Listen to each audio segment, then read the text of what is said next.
Hello, Baby Grinch and I are so happy to be here tonight. My mom recently asked me why I'm not friends with any straight guys. I don't have much in common with them. Straight men wear bootcut jeans, and I wear jeans that I need Vaseline to get on. Straight men sit with their legs wide open, and I sit with my legs twisted up like a gay pretzel. And straight men like Post Malone. I like good music. We're just very different. Sometimes I wish I could pass as straight, though, just so straight guys would invite me to do straight things, like eat at Buffalo Wild Wings and participate in circle jerks. But I just could never pass as straight. I think it's because I hold my wrists like a T-Rex that's carrying too many groceries.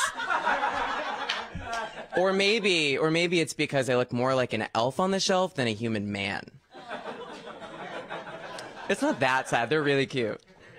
I love being gay, though, mostly because it gets me out of doing all the things straight men have to do, like raking and making your dad proud. The only thing that gay men are expected to do is quote Mean Girls and cyberbully anyone who comes for Lady Gaga on Twitter, both of which I do regularly. I often find myself confused, though, by the things straight men find gay, like emotional intimacy and washing your hands after you pee, and using shampoo that's not also conditioner, and body wash, and face wash. Like, we earn 20 cents more for every dollar. We can afford individual toiletries, guys. Just the other day, my straight brother refused to eat at a vegan restaurant because he said eating vegan was gay. And I was like, plants aren't gay, Sean. You're gay. As in stupid, which I can say because I'm gay and stupid.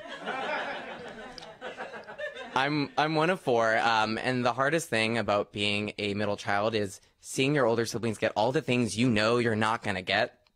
Like my older brother and sister. They got cars. I didn't. They got to graduate college without student debt. I didn't. They got anxiety and depression. I didn't. I'm just kidding. I'm a millennial. We all have anxiety and depression. I am the golden child in my family, though, which is sad because I'm bronze by any other family standard. All I had to do to become the golden child was not sell drugs or total the family car more than once. I think my parents are surprised, though, that I ended up being the golden child because I was a super weird kid growing up. Like, I used to put on these really elaborate plays about things like infanticide, and then I would... That's the death of babies, if you didn't know. And I was like 9. I knew. I was ahead of the curve. And then I'd like dress up in my mom's clothes and perform Spice Girls concerts for all of my sister's Barbies, which were naked. They were all naked.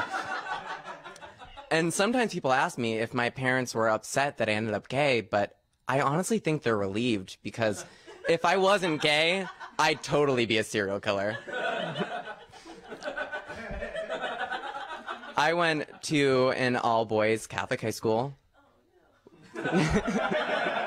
which surprises a lot of people. I get it. I don't seem like the kind of guy who'd do well in an all-male setting that wasn't an orgy. A lot of people do assume that all-boys Catholic high school is like conversion therapy camp, and it's really not that bad. Honestly, the most homophobic thing about an all-boys school was the smell. I mean, casual gay slurs I can handle, but Axe body spray and meat farts, no. But my school, it was a little homophobic. I had a religion teacher who once told us that men who had gay sex cut 30 to 40 years off their life expectancy, which isn't true. And honestly, even if it was true, do I really need to live long enough to see Florida sink into the ocean? With the direction that this country's headed, like, hell may even be an improvement. I turned 26 in April, which is hard to believe. Don't clap for that. It's hard to feel that old when you look as age ambiguous as I do. Like, I have the acne of a teenage boy, but the under eye lines of like a single mother of 3. I'm the human equivalent of an H&M shirt. I'm cute-ish, functional enough, but like overall shoddy construction. And my wisdom teeth haven't even come in yet, so I should not be paying for my own health insurance. Speaking of health insurance, being an adult is hard. In college, I could shotgun a pizza and then run a 5K. Now I take Tums recreationally. In high school, I used to go to the nurse's office just to get out of class. Now I actively avoid going to the doctor's office because I'm not sure my life is worth a $50 copay. Like, if I'm meant to get better, I will. And if not, Darwin. I'm a Christian Scientist by circumstance, not choice. Men in their 20s, mid-20s, are a weird breed because we either look fresh out of college or prison. And I feel really bad for the guys my age who are balding. That's like my worst fear because I'm not cute enough to go bald. I'd look like an adult Caillou. And you know who wants to fuck an adult Caillou? I am asking just in case. Send them my way if you do know. All of my friends are now getting engaged, which sucks.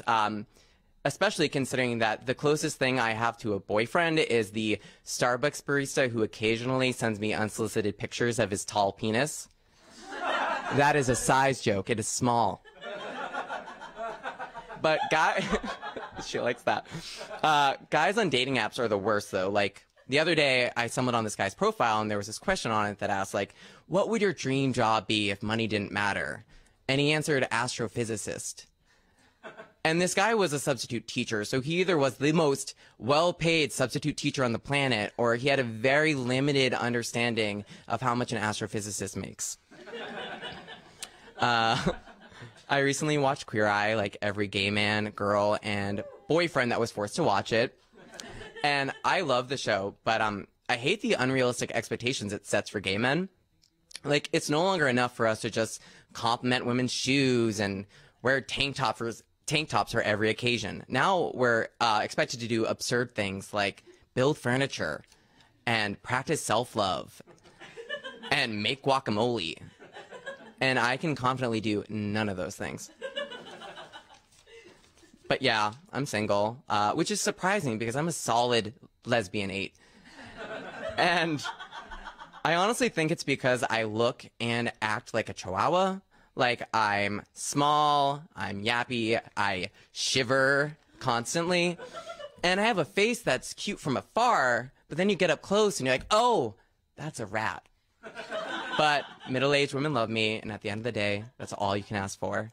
All right, thanks, I'm Connor.